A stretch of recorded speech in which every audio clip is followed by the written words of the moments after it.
ক্ষুদ্ৰমনৰ মানুহে বিশাল সাম্ৰাজ্য গঢ়িব নোৱাৰে। বিশাল সাম্ৰাজ্য গঢ়িবলৈ বিশাল চিন্তাৰ অধিকাৰী হ'ব লাগিব। আনৰ বাবে ভাবিব পৰাটোৱেই মানুহৰ আচল ধৰ্ম। নিজকে প্ৰতিষ্ঠা কৰাৰ পাছত আনৰ বাবে কিবা এটা কৰাৰ কথা ভাবিব লাগে। আজিৰ যুগত বঁটা সন্মানো মেনেজ কৰি লোৱা হয়। এনেধৰণৰ অতি তাৎপৰ্যপূৰ্ণ মন্তব্য কৰে প্ৰতিদিন টাইমৰ মুখ্য সম্পাদক নিতুমণি শইকীয়াই।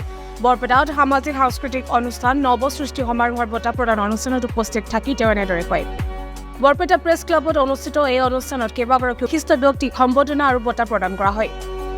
কেইবাগৰাকী বিশিষ্ট ব্যক্তিক বৰপেটাক গৌৰৱ সন্মান প্ৰদান কৰা হয়। অনুষ্ঠানটিত প্ৰতিদিন টাইমৰ মুখ্য সম্পাদক নিতুমণি শইকীয়া, অক্ষয় কুমাৰ মিশ্ৰ, আৰণ্য শইকীয়াকে প্ৰমুখ কৰি কেইবাগৰাকী বিশিষ্ট লোকে অংশগ্ৰহণ কৰা অনুষ্ঠানত ৰাষ্ট্ৰপতি পুৰস্কাৰপ্ৰাপ্ত শিক্ষক, অক্লান্ত নাট্যযোদ্ধা বিবেকা ৰঞ্জন ৰায় চৌধুৰী নাট্য ৰত্ন বঁটা, গোবিন্দ তালুকদাৰক বিজনলাল চৌধুৰী সোঁৱৰণী সাহিত্যিক সংগঠক বঁটা আৰু সত্ৰীয়া আৰু কুলি গীতৰ শিল্পী প্ৰথম ৰঞ্জন দাসক শিল্পী প্ৰাণ বঁটা, মৃগেন নাথ তালুকদাৰক সত্ৰীয়া সাধক বঁটা আৰু খবিৰ আহমেদক সাহিত্য সাধনা বঁটা প্ৰদান কৰা হয়। অনুষ্ঠানটিত দুখন কবিতাৰ সংকলন গ্ৰন্থ উন্মোচন কৰা হয়।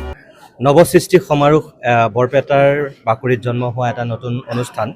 সামাজিক সাংস্কৃতিকভাৱে বৰপেটাৰ সমাজখনক আগুৱাই নিবৰ কাৰণে তেখেতসকলে প্ৰয়াস কৰিছে আৰু আজি প্ৰথমটো পদক্ষেপ আছিল।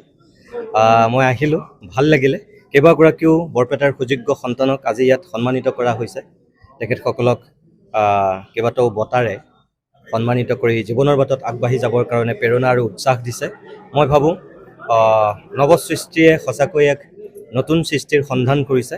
তেখেতসকলক মই শলাগ ল'লোঁ আৰু আগন্তুক দিনত আশা কৰিছোঁ যে এই অনুষ্ঠানটো অকল বৰপেটাতে নহয়, অসমৰ ভিতৰতেই উজ্বলি উঠিব আৰু যিসকল সন্মানিত ব্যক্তি তেখেতসকল অভিবাদনৰ পাত্ৰ, মই অভিনন্দন জনাইছোঁ আৰু শৈক্ষিক সামাজিক সাংস্কৃতিক দিশত উত্তৰণ কৰিবৰ কাৰণে এনেধৰণৰ কিছু অনুষ্ঠানৰ যিখিনি ভূমিকা, সেই ভূমিকাই ইয়াত আচলতে আজি পালন কৰা হৈছে আৰু ইমান গৰমতো যে বৰপেটাৰ প্ৰেছ ক্লাবত ইমানখিনি মানুহ গোট খাই উদ্যোক্তাসকলক সহায় সহযোগিতা আগবঢ়াইছে, তাৰ কাৰণেও মই ধন্যবাদ জনাইছোঁ। মুবিন আলীৰ ৰিপৰ্ট, সাম্প্ৰতিক বাৰ্তা, ডিজিটেল ডেস্ক।